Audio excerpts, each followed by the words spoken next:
उद्धूत चिंतन श्री गुरुदेव दत्त स्वामी महाराज की जय.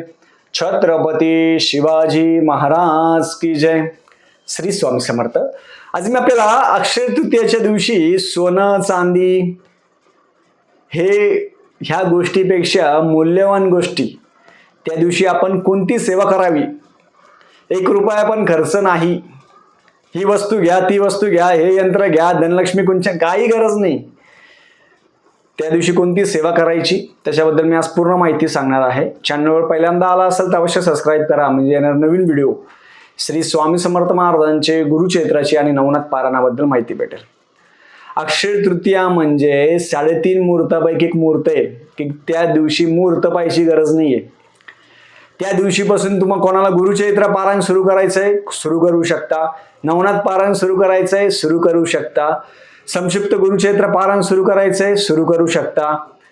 सगळ्या सेवा तुम्ही सुरू करू शकता. त्या दिवशी सगळ्यात पहिले आपल्या देवघर असेल त्याच्यामध्ये कुलदेवता कुलदैवत आणि पित्रांचे टाक पण असतात. तर अक्षय तृतीयेच्या दिवशी आपल्या देवघरामध्ये कुलदेवता कुलदैवत यांचा काय करायचं, अभिषेक करायचा. त्या दिवशी श्री स्वामी समर्थ महाराजांचा पण अभिषेक करावा. श्री सुक्त, पुरुषसुक्त, पवमान सुक्त. तर आपल्या घरामध्ये पित्र असेल, पित्रांचे टाक असेल, त्याला पण पाण्याने धुवून घ्यायचं. पाण्याने स्वच्छ धुवून घ्या.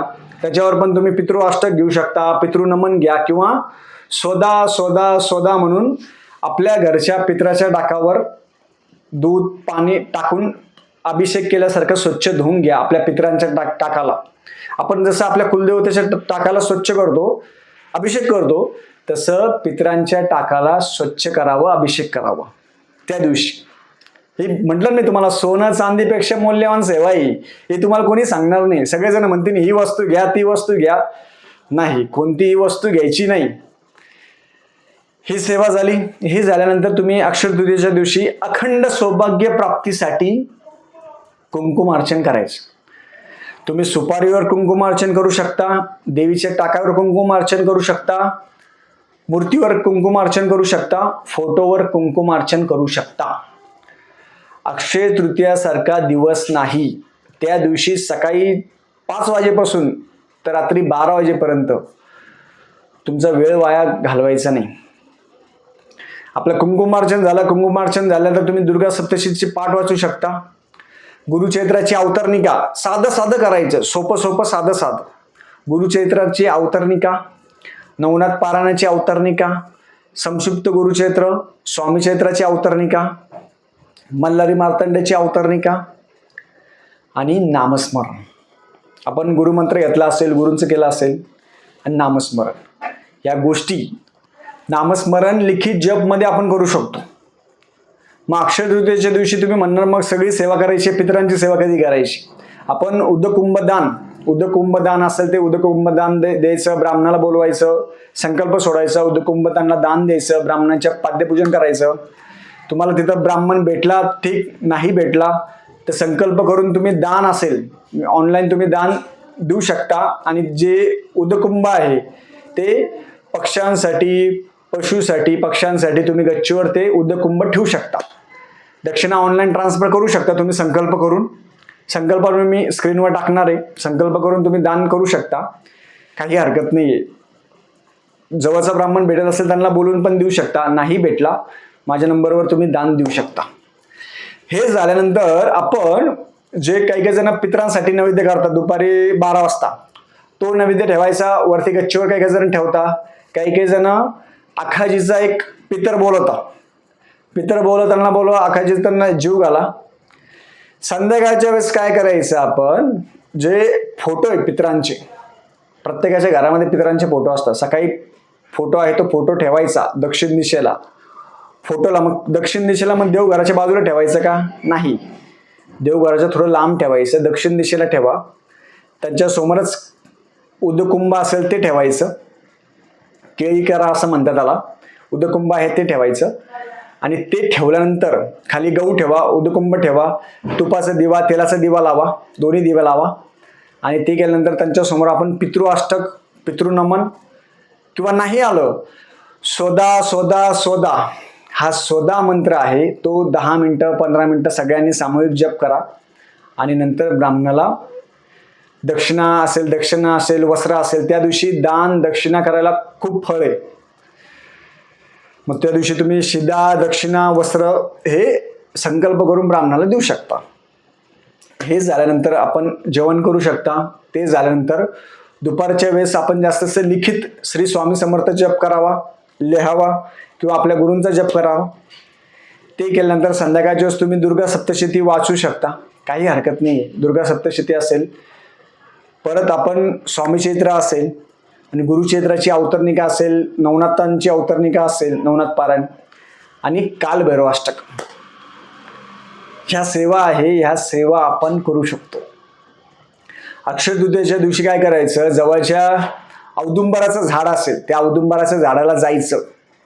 औदुंबराच्या झाडाला जायचं, तिथं प्रदक्षिणा करायची आणि औदुंबराच्या झाडाला वाटीमध्ये थोडं दूध आणि पाणी हे औदुंबराला झाडाला टाकायचं. हे अक्षय तृतीयेच्या दिवशी करायचं. औदुंबराचं झाड असेल, बेलाचं झाड असेल, वडाचं झाड असेल, कोणतंही, त्या दिवशी तुम्ही केलेलं जप दान सेवा हे अनंतपटीने होम हवन पण घरी हवन करायचं असेल, एक हवन कुंड घ्या छोटं. हवनामध्ये तुम्ही देवीची 108 नावं घेऊ शकता. श्री सूक्त, पुरुष सूक्त, रामरक्षा स्तोत्र, कालभैरवाष्टक हवन घेऊ शकता. हे केल्यानंतर आपण जवळची कोणती विहीर असेल नदी असेल कुठं असेल तिथं तुम्ही एक दिवा लावायचा पितरांसाठी. जवळ कुठं नदी विहीर असेल तलाव असेल काही असेल तिथं जाऊन तुम्ही एक दिवा लावा आणि आपल्या घराच्या आपला उंबरठा असतो ते संध्याकाळी 6 वाजता करायचं. सगळ्यांनी लक्षात ठेवा, उंबरठा असतो उंबरठ्याला तुम्ही सकाळी हळदीचं लेपन झालं, संध्याकाळच्या वेळेस पंथीमध्ये खाली तांदूळ घ्यायचे, त्याच्यावरती कापूर ठेवायचा आणि आपल्या उंबऱ्याच्या तिथे तुम्ही कापूर आणि कापूर जाळायचा आणि तो उंबऱ्याच्या तिथे ठेवायचा. तुम्ही आतमधल्या बाजूने नाही ठेवायचं, बाहेरच्या बाजूने ठेवायचं. हे तिन्ही सांजेच्या वेळेस करायचं, तिन्ही सांजेच्या वेळेस. परत तुमच्या अक्षय तृतीयेच्या दिवशी आपली कुलदेवता असेल, म्हणजे आता मी राहतो छत्रपती संभाजीनगरमध्ये, तर आमच्या इथे N9 रेणुका माता आहे, तर आम्ही अक्षय तृतीयेच्या दिवशी आपल्या कुलदेवतेचं दर्शन घ्यायला जायचं. आपल्या आईवडिलांचं दर्शन असेल, आपल्या कुलदेवतेचं दर्शन असेल, कुलदेवता असेल कुलदेवत असेल त्यांच्या दर्शनाला जायचं. त्यांना गजरा असेल तो गजरा द्या, गजरा वाहू शकता. त्या दिवशी कुमारिका सवाष्ण त्यांना पण गजरा तुम्ही देऊ शकता. अक्षय तृतीयेच्या दिवशी तुमचा वेळ वाया न घालणं हे लक्षात ठेवा. तुम्हाला कोणत्याही वस्तूची गरज नाहीये, हे यंत्र घ्या ते यंत्र घ्या कुंचन घ्या, काही गरज नाही तुम्हाला. ही वस्तू घ्या ती वस्तू, काही गरज नाहीये. या वस्तूंच्या नादी लागणं सोडा, सेवा करणं महत्वाचं आहे. हीच काही नाही जमलं तुम्हाला याच्यामधलं तर तुम्ही तुमच्या नामस्मरण करा आणि आपला दिवस तुम्ही 11,000 21,000 51,000 नामस्मरण करा. पैसे नाही, नामस्मरण इतका तुमचा जप झाला पाहिजे. त्या दिवशी अक्षय तृतीयेच्या दिवशी जो जप केला असतो, एक जप केला त्याचं फळ अनंत पटीने. म्हणून मग अक्षय तृतीयेच्या दिवशी आपण 10,000 11,000 51,000 50,000 तुम्हाला जेवढा जप करता येईल तेवढा जप करावा. आपला गुरुमंत्र असेल, गायत्री मंत्र असेल, परत व्यंकटेश स्तोत्र अनुष्ठान, व्यंकटेश स्तोत्र पण अक्षय तृतीयेच्या दिवशी तुम्ही 11 वेळा 51 वेळा 108 वेळा व्यंकटेश स्तोत्र तुम्ही वाचू शकता. त्या दिवशी रविवार आहे, तुम्हाला जेवढं जमेल 1 वेळा जरी वाचलं तर ते अनंत पटीने फळ आहे. म्हणून सगळ्यांनी ही सेवा सगळ्यांनी मनापासून करावी. सेवा करण्यामध्ये जास्त लक्ष द्यायचं. अक्षय तृतीयेच्या दिवशी कोणाला वाईट बोलू नका, कोणाचं मन दुखवू नका. अक्षय तृतीयेच्या दिवशी मौनव्रत धारण करा आणि जास्तीत जास्त सेवा करणं महत्वाचं आहे. आपल्या पितरांना आपण शांती देण्यासाठी त्या दिवशी जास्तीत जास्त सेवा करणं महत्वाचं आहे. आणि नामस्मरणामध्ये एवढी ताकद आहे, तुम्हाला सगळ्या सेवेचं बळ नामस्मरणामध्ये. त्या दिवशी तुम्ही जास्तीत जास्त 51,000 जप, लिखित जप असेल किंवा काउंटर घेऊन जेवढा तुम्हाला जप करता येईल तेवढा जप करावा. त्याचं फळ तुम्हाला खूप चांगलं भेटेल. झालेली सेवा मी महाराजांच्या रुजू करतो. श्री स्वामी समर्थ.